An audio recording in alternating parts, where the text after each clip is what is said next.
नमस्कार, मैं हूं मृत्युंजय कुमार झा और हमारा खास शो दिसंबर में क्या सोना 60,000 रुपए तक जाएगा, इसमें आपका स्वागत है। और इस खास शो में हम आपको बताएंगे कि इस साल के शुरुआती 7 महीने में ही गोल्ड का भाव 50,000 तक पहुंच गया, तो क्या अब आगे और तेज रफ्तार होगी और क्या साल के आखिर तक 60,000 का स्तर दिखेगा, इस पर हम बातचीत करेंगे।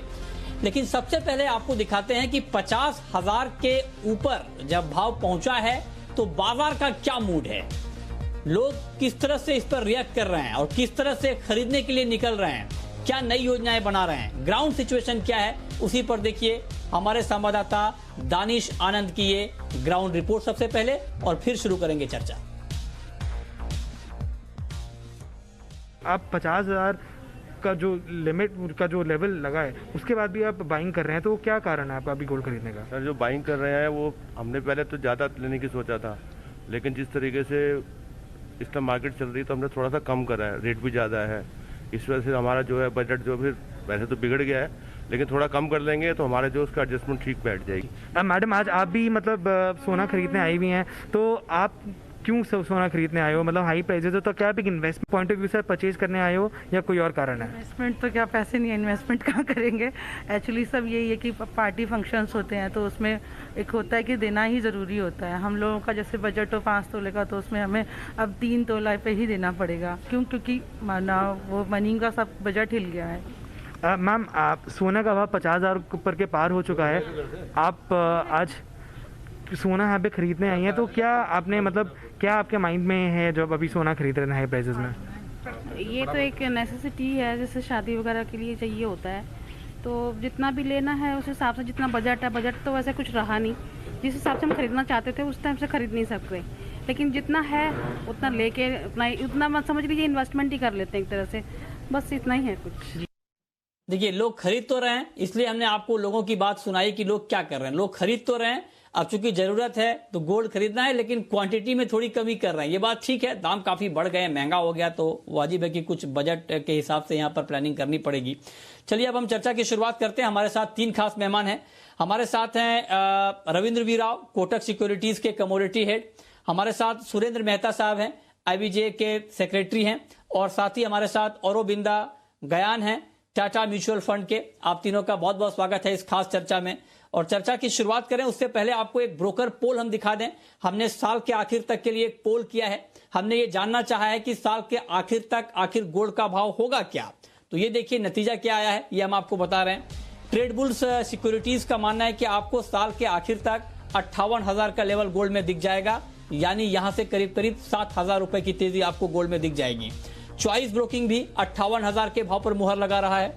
पृथ्वी, फिनमार्ट, आनंद राठी, इन दोनों ब्रोकरेज का मानना है कि 56,000 का भाव तो कहीं नहीं गया, ये भाव तो आपको दिखेगा ही दिखेगा।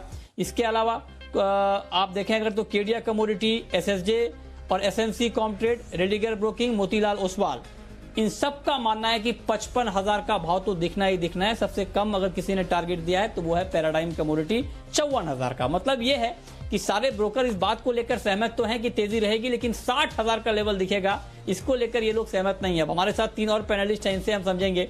मेरा पहला सवाल सुरेंद्र मेहता जी आपसे ही होगा, क्या आपको लगता है कि दिसंबर तक 60,000 का भाव दिखेगा गोल्ड में? जी, जिस तरह से गोल्ड में तेजी बरकरार है, तो मुझे लगता है कि यदि फिलहाल हम जो कोरोना की स्थिति में है, उसी स्थिति की वजह से लगातार सोना बढ़ता जा रहा है। उसके साथ साथ एक जियोपॉलिटिकल टेंशन जो चाइना के साथ में बढ़ता जा रहा है, वो दूसरा कारण बन रहा है। तो लोगों का कोरोना को लेकर जो एक रिन्यूड इंटरेस्ट है सेफ हेवन की तरफ, वो बढ़ता जा रहा है। ऐसे में कुछ भी हो सकता है। मेरा मानना है कि साल के अंत तक जिस प्रकार जो पिछले 3 दिनों से या 1 हफ्ते से कोरोना के आंकड़े आ रहे हैं, मुझे लगता है 59,000 का भाव साल के आखिर तक पक्का हो जाए। अरे सर, तो 1,000 क्यों छोड़ रहे हैं? 1,000 और बढ़ जाए, 59 तक जा ही रहे हैं, तो 1,000 तो आप बोल के बढ़ा देंगे 60,000। नहीं, मैंने $2,200 का सोचा है, तो $2,200 का यदि आप मैं कैलकुलेट करता हूं तो 59,200 के आसपास आता है, इसीलिए मैंने 59,000। अच्छा, ठीक है, चलिए, तो आपने $2200 के हिसाब से जोड़ा है, तो आप कह रहे हैं कि 59,000 का भाव तो दिख जाएगा। रविंद्र जी, आपका क्या मानना है, क्या गोल्ड की ये तेज रफ्तार कंटिन्यू रहने वाली है और साल के आखिर तक आपके हिसाब से क्या भाव होगा?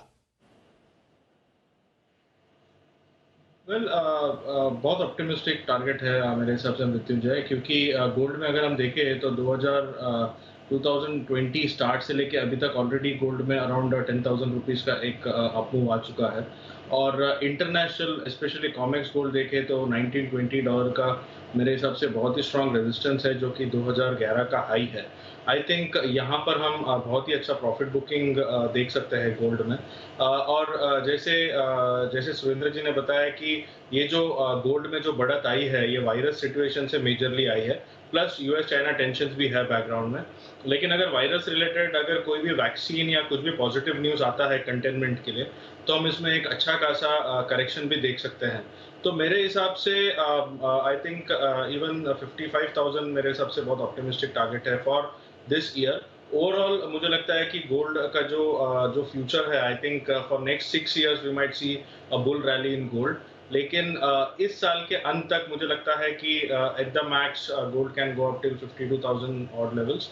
और अगर ये 1920 के ऊपर सस्टेन करता है और जो बैकग्राउंड सिनेरियोस है अगर वो और एस्केलेट होते हैं, तो मेरे हिसाब से ये 1920 निकाल के उसके ऊपर सस्टेन करेगा। Otherwise I think 1920 is what I am looking at. उसके ऊपर अगर निकलता है तो मेरा व्यू चेंज हो जाएगा। Otherwise I think 1920 should be the max. Okay, ठीक है, तो ये एक विस्तृत जानकारी आपके लिए कि गोल्ड का प्राइस आगे होगा क्या।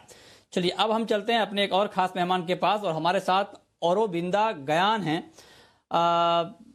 सर, पहले तो आप ये बताएं, पहले आप हमारे लिए अरविंद हुआ करते थे, गोल्ड बढ़ा तो बढ़ा, आपने अपना नाम क्यों बढ़ा लिया, इतना कठिन नाम कर लिया है औरोबिंदा गयान? कुछ खास वजह इसकी, अरविंद जी, अपने नाम को ऑल्टर करने के पीछे? जी नहीं, एक्चुअली स्पेलिंग वाइज अगर देखें तो नाम वही है, लेकिन हम इतने साल से जुड़े हुए हैं आप लोगों के साथ, और अरविंद जो कॉमन फिनोमिना हो गया था तो सब अरविंद ही बुलाते थे, तो मुझे कोई दिक्कत नहीं था। लेकिन अभी इससे भी के पॉइंट ऑफ व्यू से अगर देखेंगे तो एग्जैक्ट नेम होना बहुत जरूरी है, तो इसीलिए। हाँ, ये बात सही है। पता चला आप अरविंद नाम से कुछ बोल के निकल गए, आपको सेवी ढूंढता रहा, वहां पता चला आप अलग नाम से घूम रहे हैं, औरोबिंदा नाम से। ठीक बात है। चलिए, अब सर मैं आपसे पूछना चाहता हूं, क्योंकि हमें पता चला कि आप प्राइस के बारे में बात नहीं करेंगे, तो क्या जो फंडामेंटल हैं गोल्ड के, वो 60,000 के लिए सपोर्टिव हैं क्या? मतलब मैं ये आपसे प्राइस के बारे में नहीं पूछ रहा हूं, मैं ये पूछना चाह रहा हूं कि 60,000 अगर मार्केट जाता है तो क्या जो फंडामेंटल मार्केट के अभी हैं या फिर जो आगे होने वाले हैं वो सपोर्टिव होंगे क्या? देखिए, एक चीज मैं जरूर बताना चाहूंगा, जो अभी दोनों गेस्ट हमारे बात किए कि ये साल का जो सिनेरियो है, अगर हम 2011 का सिनेरियो के साथ जोड़ेंगे, कुछ फैक्टर डेफिनेटली सेम है। 2011 में हमको ग्लोबल फाइनेंशियल क्राइसिस देखा, तभी हमने देखा कि इंटरेस्ट रेट काफी नेगेटिव हो गए थे और डॉलर प्राइस नीचे आ गए थे। Gold as a currency hedge जैसा यूज किया गया था, काफी इन्वेस्टमेंट गोल्ड में भी इंटरेस्ट आया था।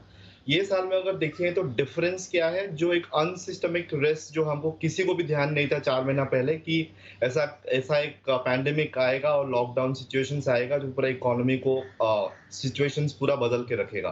तो पहला चीज है कि 2011 और 2020 में जो डिफरेंस है वो है एक है वो पैंडेमिक सिचुएशन, जो which is a very different scenario. और वो इस तरह का सिचुएशन में टिपिकली इन्वेस्टर्स ये देखते हैं कि सबसे सेफेस्ट बेट कहाँ पे है, क्या मैं इक्विटी में इन्वेस्ट करूं, क्या मैं म्यूचुअल फंड में इन्वेस्ट करूं, क्या मैं करेंसी में इन्वेस्ट करूं या गोल्ड में करूं। तो जब ये लास्ट रिसॉर्ट देखते हैं कौन सा एसेट क्लास सबसे सेफ हो सकता है, तो ये बन जाता है गोल्ड। तो इसीलिए गोल्ड में इस हिसाब से हमने इन्वेस्टमेंट काफी हद तक देखने को मिल रहा है। और मुझे लगता है कि आगे जाकर के इन्वेस्टमेंट इंटरेस्ट जो है गोल्ड में, इन्वेस्टर्स ग्लोबली चाहे हो या इंडिया में, इंडियन पर्सपेक्टिव से अगर बात करें तो मेरे ख्याल से इन्वेस्टर्स की इंटरेस्ट जो है अभी गोल्ड में या गोल्ड रिलेटेड कोई और इंस्ट्रूमेंट्स या मान लीजिए सिल्वर में भी, एक प्रीशियस मेटल में एक सेफ अपील के हिसाब से इंटरेस्ट रहेगा। तो वो एक मेजर फैक्टर हो गया। अनदर फैक्टर मैं बताना चाहूँगा कि अगर ग्लोबली सेंट्रल बैंक्स के बैलेंस शीट अगर देखेंगे, काफी सेंट्रल बैंक्स अभी गोल्ड में भी इन्वेस्टमेंट करके उसको एसेट बढ़ाने देखने को मिल रहा है। एंड ये में भी शायद हो सकता है कि डी डॉलराइजेशन का एक कॉन्सेप्ट हो सकता है कि डॉलर से बाहर आओ और गोल्ड में भी काफी इन्वेस्ट किया जाए as part of central bank is concern. तो मेरे ख्याल से सेंट्रल बैंक्स की बाइंग और इन्वेस्टर्स के बाइंग और गोल्ड को एक करेंसी हेज जैसा भी माना जा सकता है। जैसे हम बात करते हैं efficacy of gold is just like a currency hedge. तो 3-4 नया फैक्टर अगर हम अभी देखते हैं, जो नया फंडामेंटल्स आए हैं अभी, वो 2011 से अगर हम कंपेयर करते हैं तो मेरे ख्याल से ये कुछ नया सिचुएशन आया है। और सिचुएशन को अगर देखें, अगर 6 महीना 1 साल ऐसा चलते रहा सिचुएशन, तो मेरे ख्याल से जिस हिसाब से आपने प्राइस टारगेट दे रहे हो सकते हैं वो अचीवेबल हो सकते हैं। लेकिन ये साल का 2020 का जो फंडामेंटल्स है, काफी फंडामेंटल्स सेम है 2011 या 2008 के साथ, लेकिन ये साल का जो एक्सक्लूसिविटी पॉइंट्स, जो 1-2 पॉइंट मैंने अभी बताया, वो फंडामेंटल्स मेरे ख्याल से मार्केट को इन्वेस्टर्स का एक इंटरेस्ट बना के रखेगा, और जिसके चलते हुए कोई भी इन्वेस्टमेंट एवेन्यू में gold as a part of the investment asset class should be always there, चाहे म्यूचुअल फंड में हो, चाहे ईटीएफ में हो, या कोई भी एवेन्यूज में अगर देखें, ठीक समझ गया मैं, ठीक है इन्वेस्टमेंट में होना जरूरी। हाँ,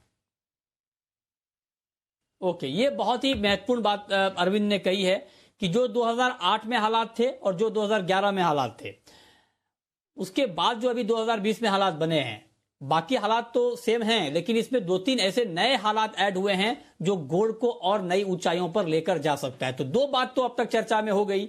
एक तो ये कि साल के अंत तक गोल्ड के दाम बढ़ेंगे, 58,000 तक जाएंगे, इसको लेकर सहमति बन रही है। मतलब यहां से दाम कम नहीं होंगे, इसको लेकर सहमति बन गई है। कोई 58,000 का टारगेट दे रहा है, कोई 56,000 का, लेकिन सब 50,000 से ऊपर का ही टारगेट है। एक बात साफ हो गई कि गोल्ड के फंडामेंटल मजबूत हैं। दूसरी बात यह कि गोल्ड के दाम बढ़ेंगे। अब तीसरी बात हम आज नई बात यह करने जा रहे हैं कि अगर गोल्ड के फंडामेंटल मजबूत हैं, अगर गोल्ड के दाम 58,000 तक जाएंगे, तो अब सवाल यह है कि ये दोनों चीजें जानने के बाद क्या चुपचाप बैठा रहा जाए या गोल्ड में निवेश की प्लानिंग की जाए। तो आपको निवेश की प्लानिंग कैसे करनी है, गोल्ड में निवेश के बेहतर विकल्प कौन कौन से हैं, अब हम इस पर चर्चा करेंगे एक एक करके।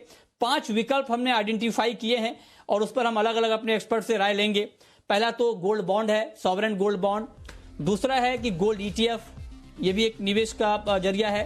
गोल्ड वायदा एक्सचेंज, हालांकि यहां पर निवेश कम, ट्रेडिंग ज्यादा होती है, लेकिन फिर भी आपके पास एक प्लेटफॉर्म तो है।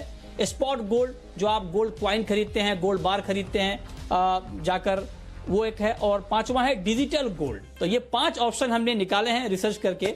अब एक एक करके हम बात करेंगे। मेहता जी, मेरा पहला सवाल आपसे इन विकल्पों के ऊपर होगा, सॉवरेन गोल्ड बॉन्ड के ऊपर। क्या ऐसे हालात में जब आप लोग कह रहे हैं कि गोल्ड के दाम बढ़ेंगे, फंडामेंटल मजबूत हैं, तो क्या गोल्ड बॉन्ड के जरिए ही पैसा लगाया जाए, और अगर हाँ तो क्या डिटेल है, क्या बारीकियां हैं इसकी? देखिए, गोल्ड बॉन्ड तो हमेशा से सबसे अच्छा विकल्प रहा है। लेकिन गोल्ड बॉन्ड में एक बात है कि गोल्ड बॉन्ड आपकी उसकी जो मैच्योरिटी होती है वो 7 साल के बाद होती है। आप जरूर उसको खरीद के बाद में मार्केट में बेच सकते हैं। नया गोल्ड बॉन्ड का इश्यू अगस्त के पहले हफ्ता में वापस से शुरू होने वाला है, तो वो भी एक अच्छा विकल्प है। इसमें आपको 2.5% ब्याज तो मिलता ही है, साथ साथ में जब अगर आप मैच्योरिटी के समय रिडम्पशन करते हैं इसका, तो आपको कैपिटल गेन टैक्स भी नहीं लगता, और ये इसमें आपको जीएसटी किसी भी प्रकार से चार्ज नहीं होता। बाकी जितने भी विकल्प हैं, तो हर एक में आपको जीएसटी का एक कॉस्ट, आपकी 3% जो जीएसटी लगता है, वो कॉस्ट आपकी बढ़ जाती है। तो सोवरेन गोल्ड बॉन्ड सबसे अच्छा विकल्प होता है, लेकिन ये लॉन्ग टर्म विकल्प है।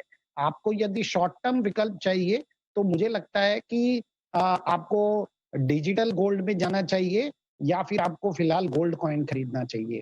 सोवरेन गोल्ड बॉन्ड बहुत अच्छा विकल्प है, लेकिन इसकी मार्केट में लिक्विडिटी थोड़ी कम है। मार्केट में जो एक्सचेंज के ऊपर है, इसका ट्रेड कम होता है। लेकिन अगर आप फिजिकल कॉइन खरीदे या एसआईपी के माध्यम से कहीं पर भी सोने में निवेश करें, डिजिटल गोल्ड में करें, तो ये बहुत ही अच्छा विकल्प है। और आपको जब एक बार लगे कि अब ये कोरोना पीरियड खत्म हो रहा है, तो आप उसमें से आराम से एग्जिट भी हो सकते हैं।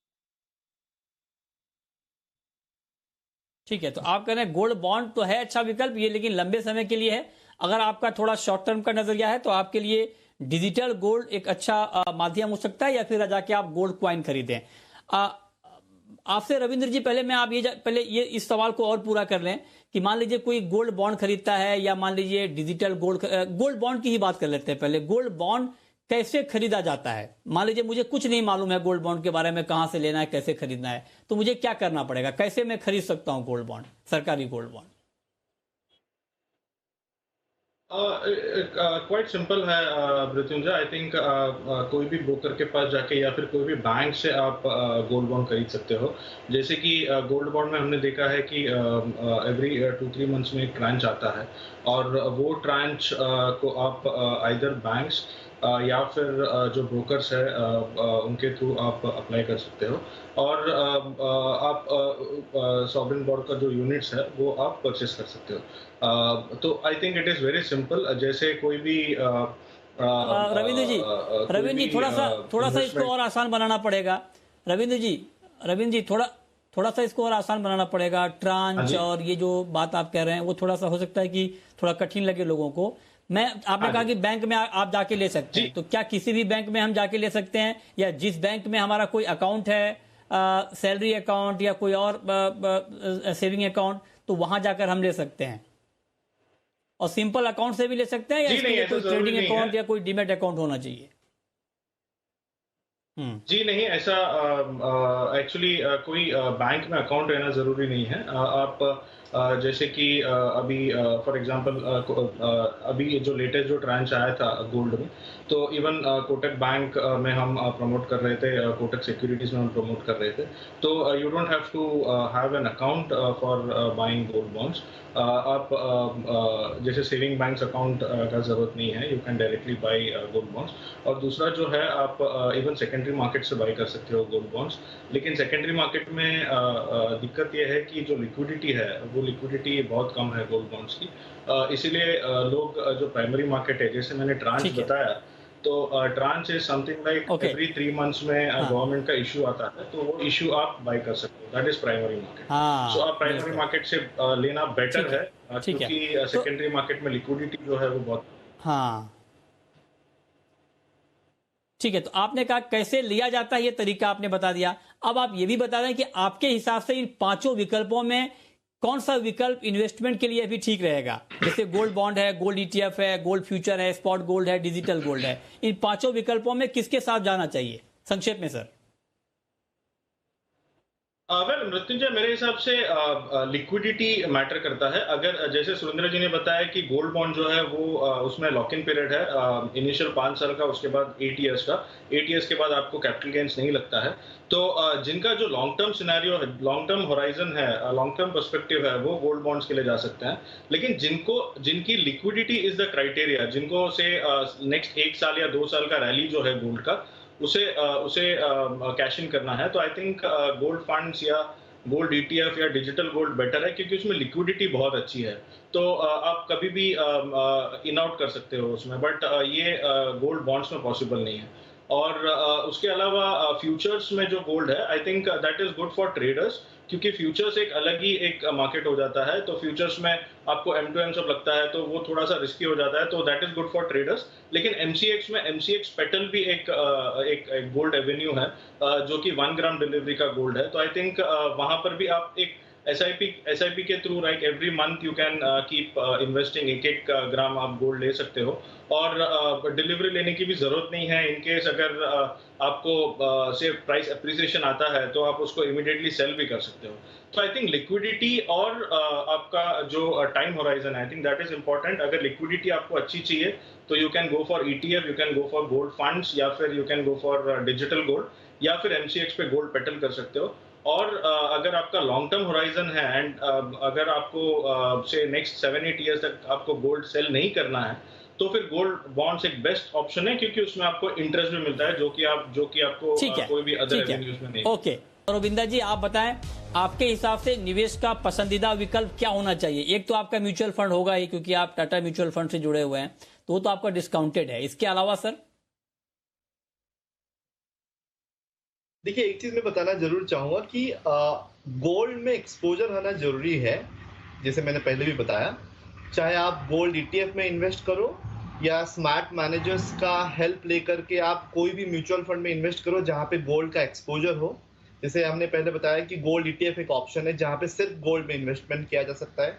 मान लीजिए कोई दूसरा हाइब्रिड फंड्स ले लीजिए म्यूचुअल फंड्स कैटेगरी के अंदर, जहां पे कमोडिटी डेरिवेटिव्स यूज किया जा सकता है और वहां पे मान लीजिए गोल्ड डेरिवेटिव्स भी यूज कर सकते हैं, तो उस तरह का फंड में भी गोल्ड पार्टिसिपेट कर सकते हैं। और कोई भी इन्वेस्टर्स को अगर गोल्ड रिलेटेड कोई भी स्कीम्स में अगर इन्वेस्टमेंट करना हो तो मेरे ख्याल से आज की डेट पे इंडिया में सेबी के रेगुलेशंस आने के बाद 2-3 जगह एक अपॉर्चुनिटीज मिलता है। एक हो गया गोल्ड ईटीएफ में हम इन्वेस्ट कर सकते हैं, दूसरा हो गया हम हाइब्रिड फंड में मल्टी एसेट फंड्स में जहाँ पे गोल्ड डेरिवेटिव्स को भी इस्तेमाल किया जा सकता है और उसमें गोल्ड ईटीएफ भी इन्वेस्टमेंट कर सकते हैं। तो ये 2 ऑप्शंस जो मैं ज़्यादा इंपॉर्टेंस दूंगा कि कहीं पे भी इन्वेस्टमेंट किया जा सकता है। उसके अलावा बाकी जो इन्वेस्टमेंट एवेन्यू हमने अभी बात किया, जैसे मान लीजिए अभी सोवरेन गोल्ड फंड का बात किए या गोल्ड स्पॉट का बात किए या ऑनलाइन ट्रेडिंग प्लेटफॉर्म जिसमें गोल्ड बाई किया जा सकता है, वो सारे प्लेटफॉर्म्स बहुत मायने रखते हैं। लेकिन जैसे रविंदर जी भी क्लियर कट बताएं कि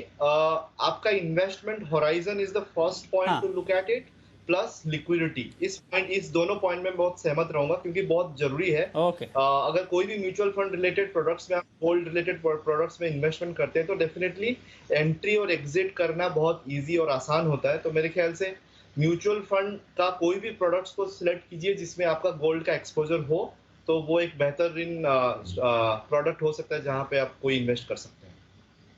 जी ओके, बहुत शुक्रिया अरविंदा जी आपका, सुरेंद्र मेहता जी आपका और रविंद्र जी आपका हमारे साथ इस खास चर्चा में जुड़ने के लिए और बताने के लिए कि साल के आखिर तक गोल्ड का प्राइस क्या हो सकता है, फंडामेंटल कैसे हैं और निवेश किस तरह से गोल्ड में अभी किया जा सकता है। बहुत बहुत शुक्रिया आप तीनों का इस खास चर्चा में शामिल होने के लिए। तो फिलहाल इस खास पेशकश में इतना ही, छोटा सा ब्रेक और ब्रेक के बाद भी खबरें लगातार जारी हैं। नमस्कार।